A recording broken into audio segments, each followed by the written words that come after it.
Hello, Relatively Prime listeners. This is your host, Samuel Hansen. I just wanted to let you know that this episode was recorded live in Denver, Colorado at the 2020 Joint Mathematics Meetings, and there was a bit of an issue with the recording. That issue being that about the first half of the show didn't end up being recorded properly.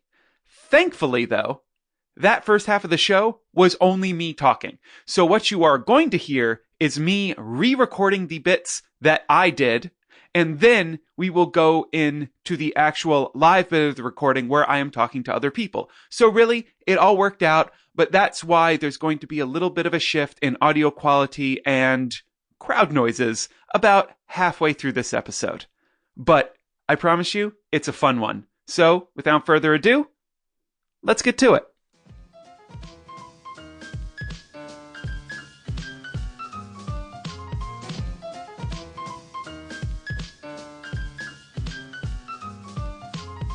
This is Relatively Prime, Truthiness in the mathematical domain. I am your host, Samuel Hansen. So, truthiness was this idea that was originally put forward by Stephen Colbert on his show, The Colbert Report. And really, what it is trying to mean is this idea of something that we feel should be true, but isn't? Or maybe it's this idea of the stories that we tell without actually fact-checking it. Really, it can mean a lot of things. What I'm trying to get it to mean here on this episode is this idea of the myths of mathematics that we all share without really knowing whether or not they are fully true, or that we know aren't true but still tell because we think they are good stories. And we definitely got some of those to share with y'all today. But before we get into that part, there's another bit of truthiness that I want to talk about. Specifically, we are here recording live in Denver, Colorado. This amazing city of the Mountain West that is growing and has all sorts of people moving into it. But it also has a history that we do not talk about enough. And that history is that we are recording this live podcast on the occupied land of the Arapaho and Cheyenne nations, land that was taken finally through violence in the Sand Creek Massacre. Also, Colorado is the current headquarters of the Southern Ute and Mountain Ute tribes. And if we are going to talk about the real truth behind the history of mathematics, I think it's important that we take a moment to really think about the real truth of the land that we are doing that on.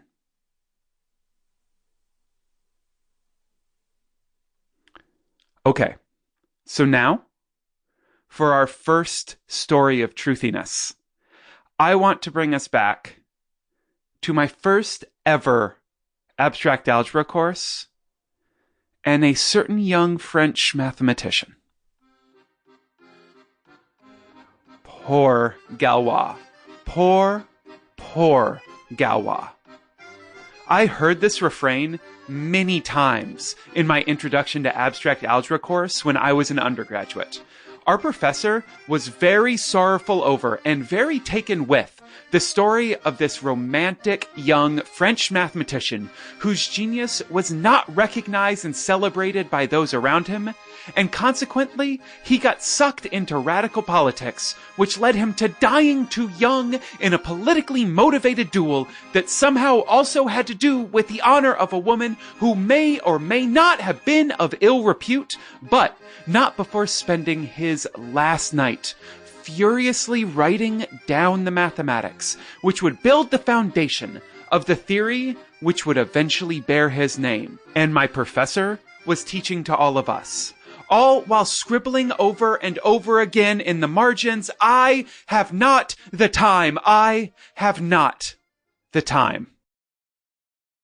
And really, how could one not be taken with this story? It has everything that we could possibly want. Political maneuvering, doomed romance, violence, death, and most importantly, most importantly, mathematics. I was certainly taken with it when I heard about poor Galois in that classroom. Since then, I've run into a few different variations on the Galois story. My favorite is that the Crown decided Galois' republicanism had gone too far and used a woman agent provocateur to lure him into this duel over her honor in order to remove him from the political picture. All the stories do seem to agree on a few things. That there was a duel, that it was definitely about politics and maybe about a woman, that Galois was a misunderstood genius whose work was not recognized by the mathematical establishment. In fact, they actively worked against him. That this lack of acceptance drove him into a life of radical politics, which eventually led to Galois being arrested and jailed multiple times, and to that duel which took his life at too young of an age. And that Galois spent the night before that duel putting his groundbreaking mathematical thoughts to paper. And I should note that these are stories which are being published in major works of mathematical history. But there is something very important missing from most of these stories of poor Galois. The truth. We know this thanks to Tony Rothman and the article Genius and Biographers, the fictionalization of Évariste Galois, which was the main source for this story. And since there's a lot of the story of Galois that I'm not going to have time to share with you today, if you find yourself interested, you should really check out Tony's article. It's impeccably researched and incredibly well written. Instead of sharing the whole story, I'm going to try to stick to parsing out the truth of those things which the stories of Galois all seem to contain. But before we get to that, I'm just going to let you know there's a lot of French words coming up, and I don't speak French. So I'm very, very sorry about all of the mispronunciations that you're about to have to endure. So, let's start with the idea that Galois was a misunderstood and not at all accepted mathematical genius. In the stories about Galois, these ideas are illustrated by a few main points. That Galois twice failed his entrance exam for the École Polytechnique and had to settle for the École Normale, which was a huge disappointment for Galois. That Cauchy lost or threw out one of Galois' first papers instead of delivering it to the French Academy of Sciences. That his submission to the Grand Prize of Mathematics was also lost, and that Poisson did not understand and therefore rejected another publication that Galois submitted to the Academy.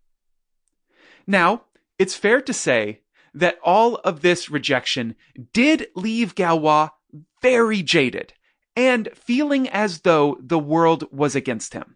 That much is clear from his writings, where he once put to paper, "I tell no one that I owe anything of value in my work to his advice or encouragement. I do not say so because it would be a lie. If I addressed anything to the important men of science or of the world, and I grant the distinction between the two at times is imperceptible, I swear it would not be thanks. I owe to important men the fact that the first of these papers is appearing so late. I owe to other important men that the whole thing was written in prison, a place, you will agree, hardly suited for meditation, and where I have been dumbfounded at my own listlessness in keeping my mouth shut at my stupid, spiteful critics. And I think that I can say spiteful critics in all modesty, because my adversaries are so low in my esteem." It is important to remember that Galois was only 20 at this point, and to put not too fine a point on this, had been through some stuff, some of which I will share with you in just a bit. So these were the words of essentially a jaded youth who felt misunderstood and underappreciated. Putting things in that perspective, I'm surprised that those words were as kind as they were.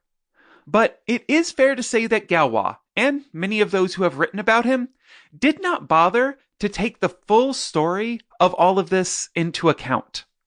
To do so would be to understand that the first time Galois tried to get into the Polytechnique, it was a year early, and without the course of mathematics, most who attempt the entrance exam take.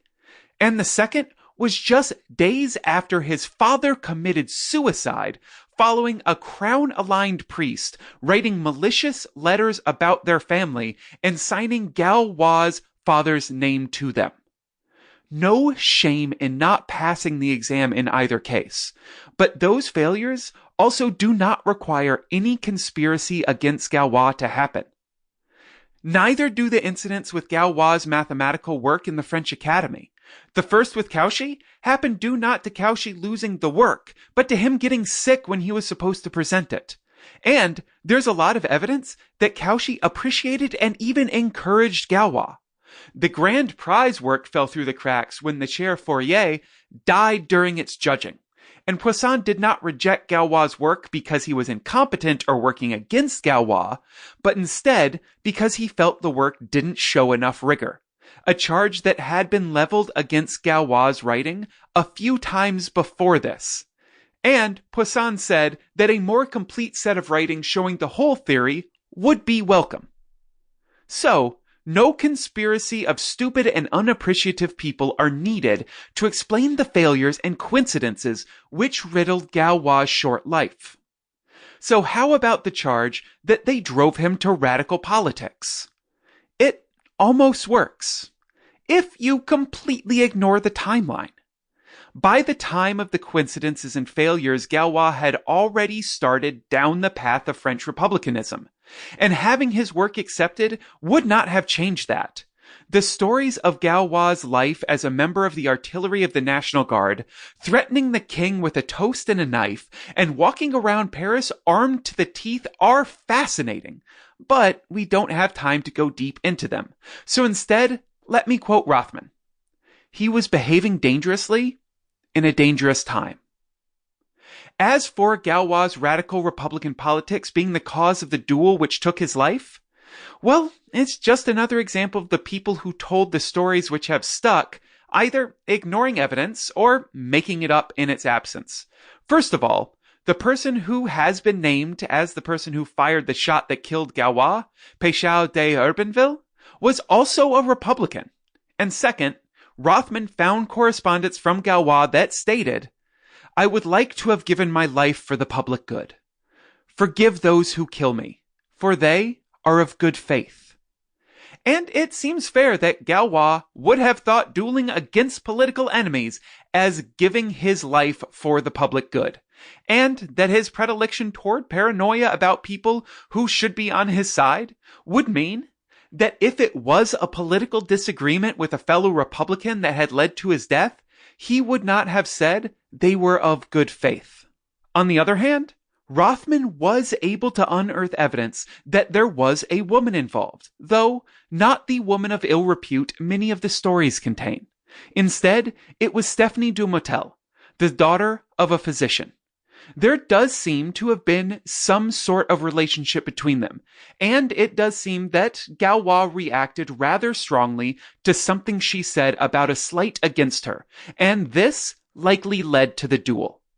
So, we have covered the mathematical establishment and their not real vendetta against Galois, how he came to his radical Republican politics honestly, and not because he wasn't accepted by said establishment, and how those politics were not the cause of the duel. That means we are left with that fateful night before the duel and Galois furiously scribbling down his great work before he passed. Let's first state what is true about that story. Galois did write the night before he died, and some of it was about mathematics. That writing even included the words, "I have not the time." That's really about it, though. To tell the truth, the stories of Galois should say that he had been writing about what would be called Galois theory for 3 years before the duel. Much of that writing had already been published by the time of his death, and that which had not been published had mostly already been written. This includes the work rejected by Poisson. The night before the duel, Galois did make some annotations and corrections to that work, one of which read, "There are a few things left to be completed in this proof. I have not the time, open parentheses, author's note, close parentheses." That is the only time "I have not the time" appeared in the notes Galois penned that fateful night. He did manage to get in another dig at Poisson, though, for good measure. This proof is a textual transcription of that which we gave for this lemma in a memoir presented in 1830. We leave as a historic document the above note, which Monsieur Poisson felt obliged to insert, to which Galois again added the coda, open parentheses, author's note, close parentheses. Not exactly the stuff of legend, is it? Author puts final touches on the work of years before possible death sounds more like sensible planning than the romantic notion of a misunderstood genius racing the clock to make sure his groundbreaking ideas outlived him. It is easy to understand why these stories of Galois continue to spread, even though they have been rather thoroughly debunked at this point. They are more exciting and provide a less complicated picture of Galois for us to venerate.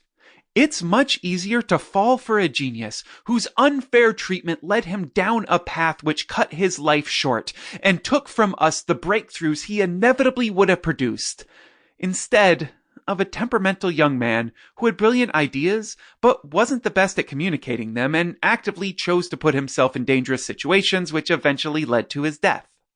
Making Galois the victim of circumstance instead of an equal participant in the events of his life may be romantic, but it's also dishonest and ultimately unfair to the complicated young man whose theory is now taught to mathematicians around the world.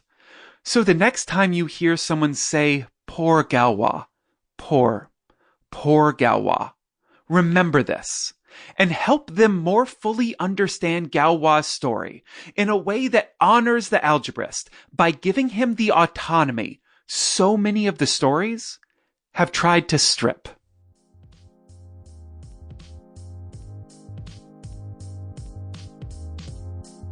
And now, let us go to the actual properly recorded in Denver part of this live podcast.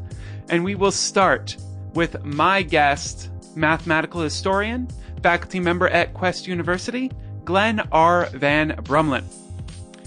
I started by asking Glen to please tell me the story that is most commonly told about where the decimal point came from. The common story that's out there is that the decimal point, or at least decimal fractional notation, started in the late 16th century. And the person that's usually associated with it, his name was Simon Steven, a Dutch mathematician. Because, of course, if you ain't Dutch, you ain't much. Sorry, I'm Dutch, of course. And he invented a rather awkward system of notation where if you want to represent the number 5.238, what we would write that way, he would write 5 and then a 0 with a circle around it to indicate it's the whole number, then a 2 and a 1 with a circle around it to indicate that the 2 stood for tenths, and so on and so forth. That system lasted for about 100 years through the 17th century.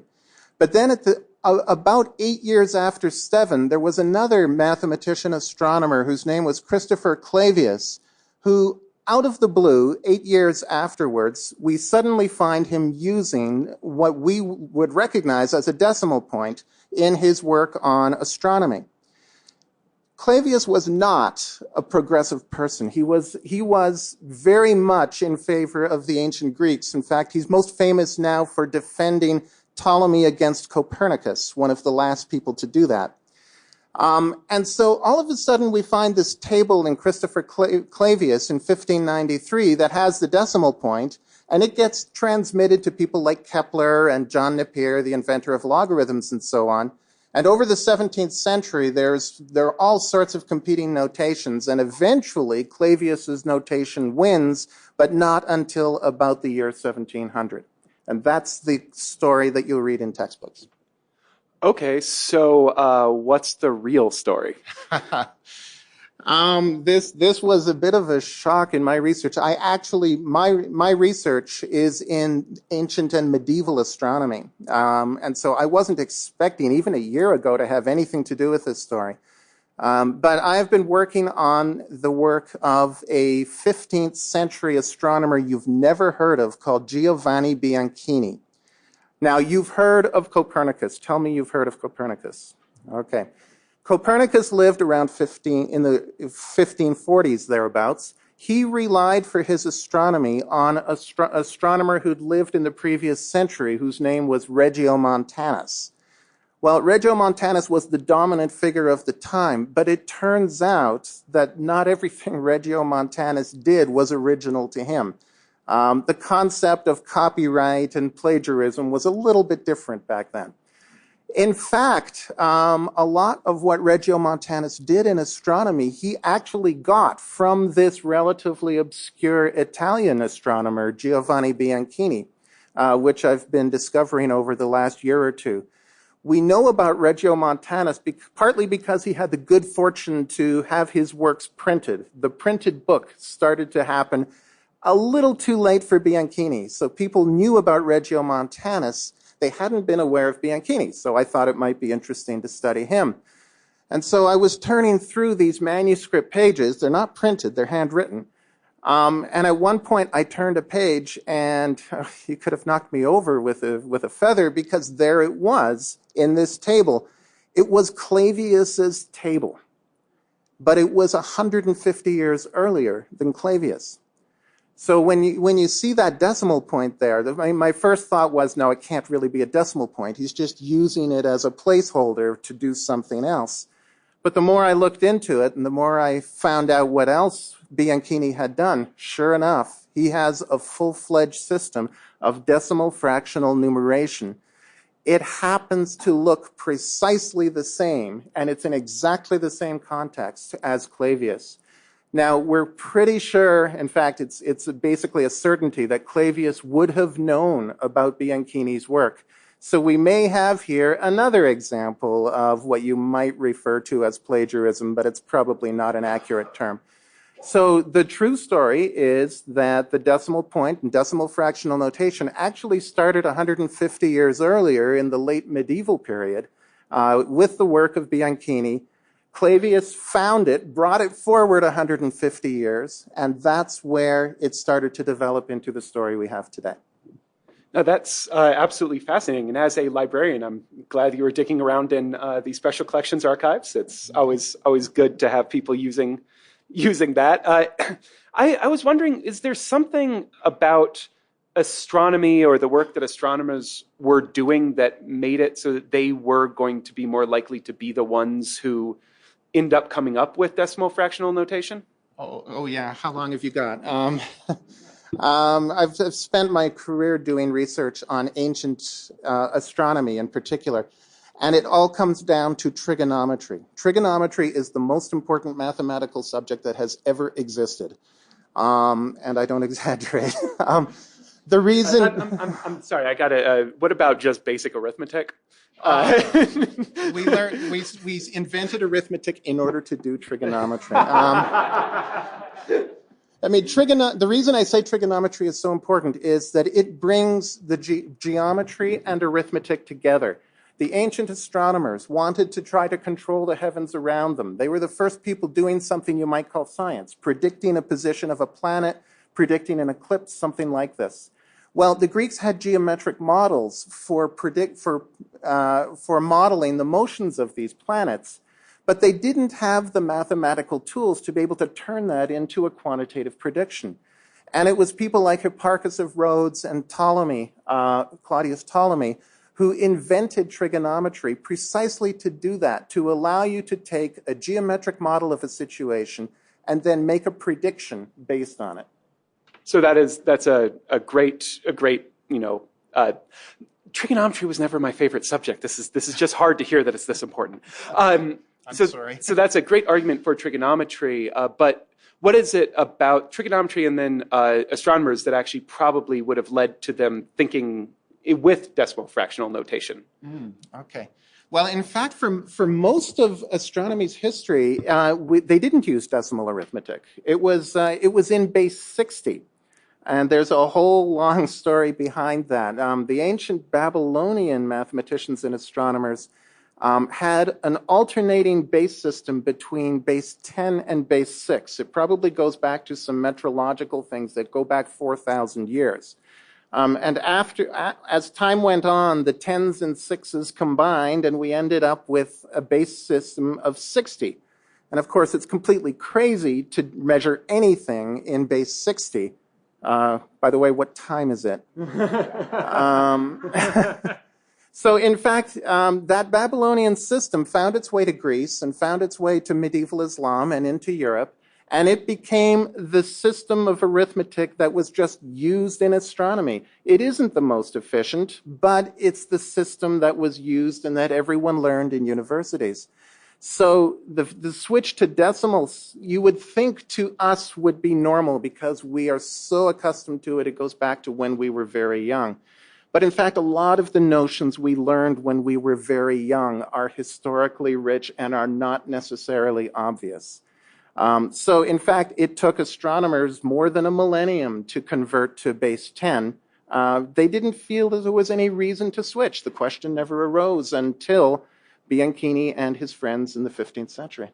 So how do you think that this story ended up getting lost? Because Clavius? Clavius. Yep. Because Clavius clearly knew about Bianchini's work. Like it seems pretty clear that that's true. So at that point, other astronomers probably, and maybe some other learned scholars, probably also knew that Clavius's work was not Clavius's work first. So where along the line do you think that we ended up losing that connection? Well, there's probably a couple of things going on there. First of all, a lot of scientists, what we would call today scientists in the 15th, 16th century, they were part of a tradition of humanists. And this had started actually in the late 14th century, where there was an attempt to return to the wisdom of the ancient classics. So if you're reading Bianchini, for instance, which I do almost every day, it's my favorite thing, we know that he had Arabic works on his shelves, that he was getting a lot of his wisdom from the Middle East, but he would never quote it. It wasn't part of the tradition. You quoted the ancient classics. And Clavius is one of the last of these humanists. When you look at his works, he's not citing the way we do today. He is connecting his work through the names he mentions back to the wisdom of the ancients.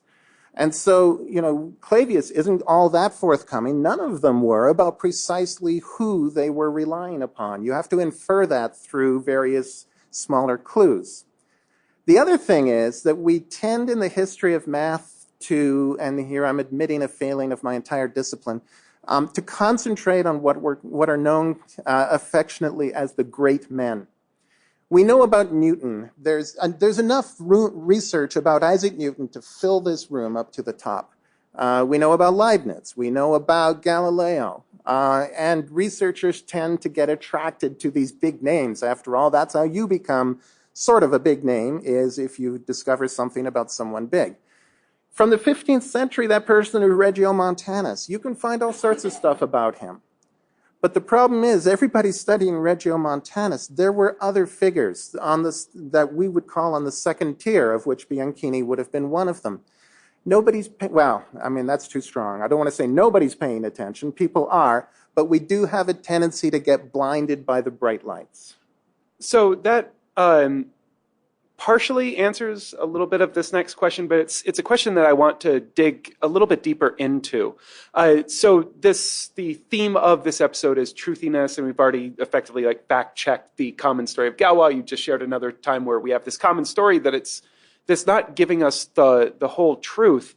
And I was wondering if you could, as someone who is a historian on these things. If you could talk a little bit more about what this story and what the way we deal with Galois' story tells us about how we think about mathematical history. Oh, boy. Okay. That could take me for a very long time, and I have to think carefully about this. There are lots of different histories. I mean, you folk, I'm from Canada, and believe me, we're just as guilty of this. You're probably all painfully aware these days that the news you see and the news you take in is affected very much by your own point of view. And that has become very, very clear in recent history and politics. It's true in everything. It's just part of being human. In the early 20th century, historians of mathematics were looking at these ancient and medieval texts, and they didn't realize how much of what they were seeing in the text was an effect of who they were and the mathematics that they'd been trained to do. They were looking, for instance, and I want you all to look this up afterwards, at Book 2 of Euclid's Elements and thinking that it was algebra in disguise. Well, that's what it looks like to you if you're trained as a mathematician and you're trained in that culture. We now understand that if we had taken that point of view back to Euclid, Euclid would not have recognized what you were talking about. There was a very different understanding about these sorts of things in ancient times. We are in the same position today. We are human beings with a whole series of preconceptions and understandings today, many of which we do not recognize ourselves. And this is what gives me hope for the future, that history of math is one of those disciplines that will have a life that goes on forever. The historical documents aren't changing, but we are changing. And so we have to keep reinterpreting the mathematics in order to try to get past our own glasses. Glenn, thank you so much for joining us on Relatively Prime. No problem. Thank you.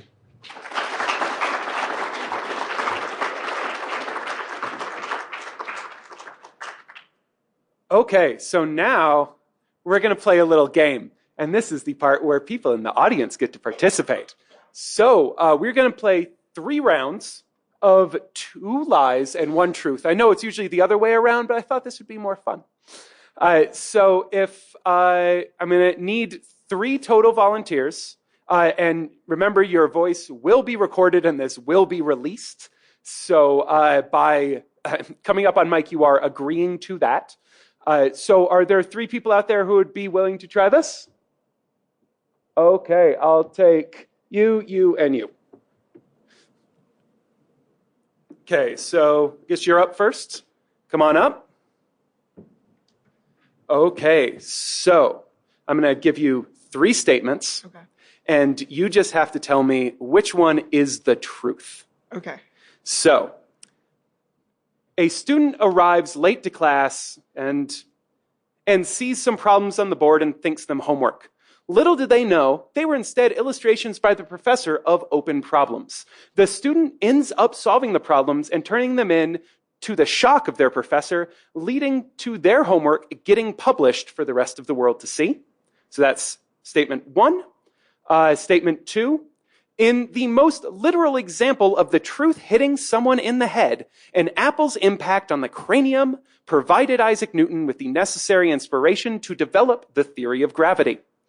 And statement number 3, when in primary school, Gauss's very mean teacher set to his class the task of summing all the numbers from 1 to 100 together on slates.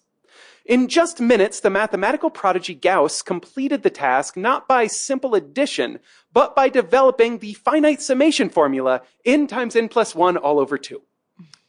So of those 3 statements, which one is the truth? Okay, I've heard all of them before, unfortunately, in some context. I think the Gauss one is true. That's the one. Okay, I am very sorry, but that is not the correct answer. And also, I'm very sorry. I forgot to ask your name. Could you please? Oh, yes. Hi, I'm Hannah. Hello, Hannah. Even though you did not get it correct, here are your prizes, because those are really hard. I'm now going to tell the truth of these statements. Let's start with the false statements first. So Newton did claim that noticing that an apple always fell in a path perpendicular to the ground was a part of the inspiration behind the theory of gravity. There's no evidence that it ever hit him in the head. Sorry. For the Gauss story, while there is plenty of reason to believe that Gauss was a prodigy, and that a biography published a year after his death does include a story where Gauss did quickly sum up a series, there's absolutely no evidence that it was 1 to 100 or that he derived the actual formula. And specifically, slates are like yay big, y'all. That would be the meanest teacher ever. You literally could not do that work on the slate. So now the true one. When George Dantzig was in college, he arrived late for a graduate statistics class and found 2 problems on the board. Dantzig thought that they were homework problems, so he wrote them down and solved them, except they weren't. They were examples the professor provided of unsolved problems in statistics. A few weeks later, Dantzig learned this when his professor informed him he had written up one of those solutions for publication. He also later received co-authorship on a publication for the other problem as well. The part of the legend where the student was immediately offered a professorship based on the quality of the work, that part's not true. By the way, this is the only math legend that I know of that's actually in Snopes. Hey, Hannah, thank you so much. Thank you. Come on up. Okay, if you could introduce yourself. Hi, I'm Steven. Hello, Stephen. Are you ready to play this game? Yes. Okay, so first statement. Due to its eternal beauty, the Greeks used the golden ratio to define the proportions used in the construction of the Parthenon. Statement number 2. There were no women awarded either of the 2 biggest mathematical awards, the Fields Medal or the Abel Prize, until 2014.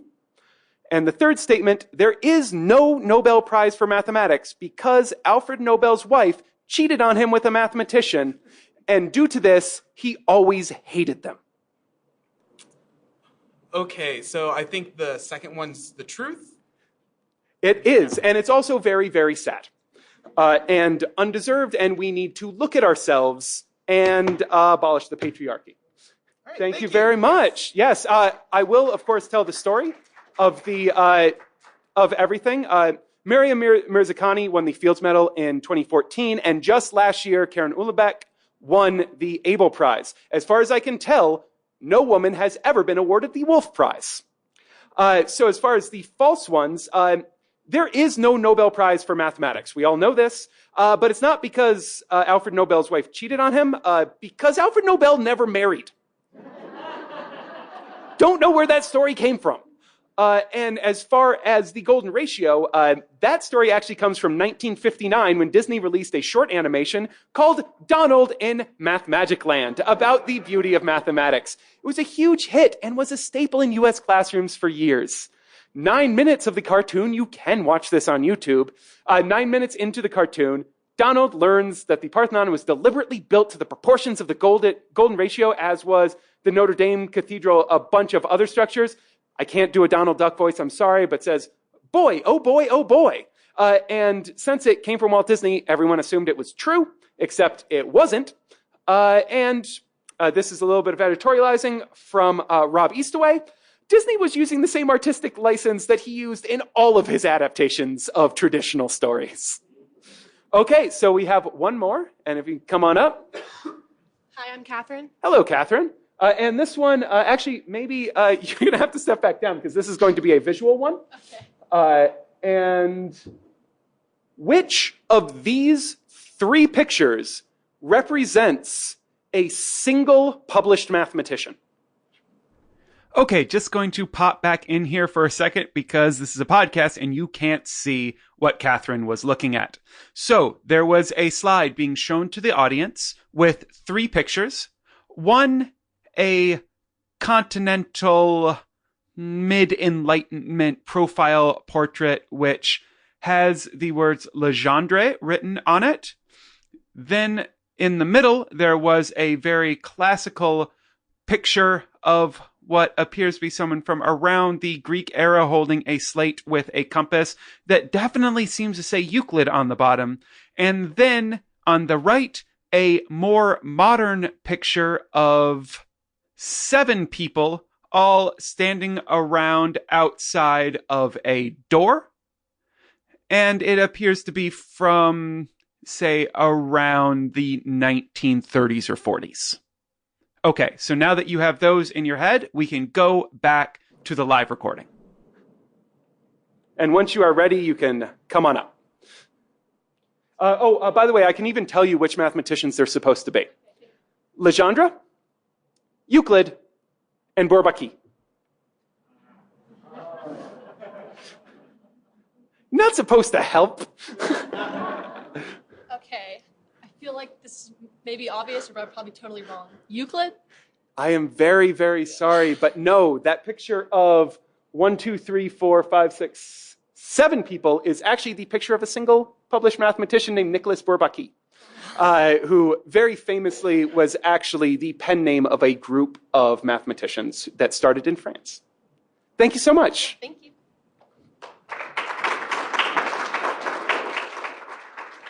So I bring this up because those first 2 pictures were used in mathematical texts for centuries to represent Legendre and Euclid.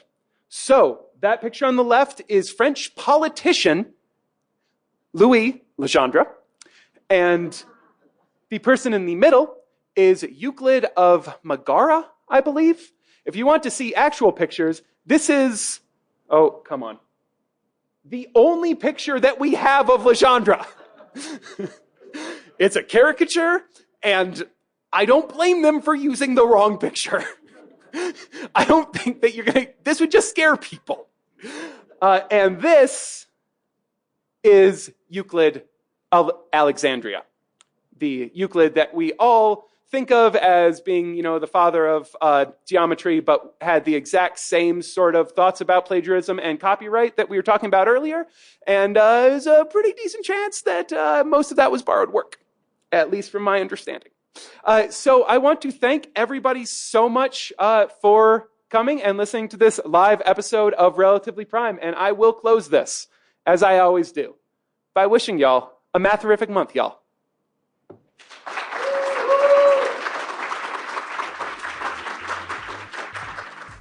And that is all the time we have for this live episode of Relatively Prime.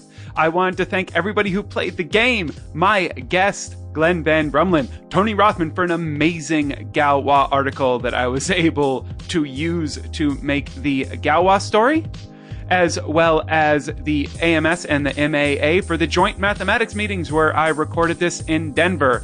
And once again, Denver is on occupied land of the Arapaho and Cheyenne nations. It's taken from them in the Sand Creek Massacre, and Colorado is also the current headquarters of the Southern Ute and Mountain Ute tribes. And I am recording this on the occupied land of the Anishinaabe and Wyandot tribes. The music in this episode was from Lowercase N and Stephen O'Brien, and I want to thank them so much for the use of it. I also want to thank, and of course, most of all, my patrons on Patreon. Could not make this show without your help. Seriously, I couldn't, and y'all are amazing.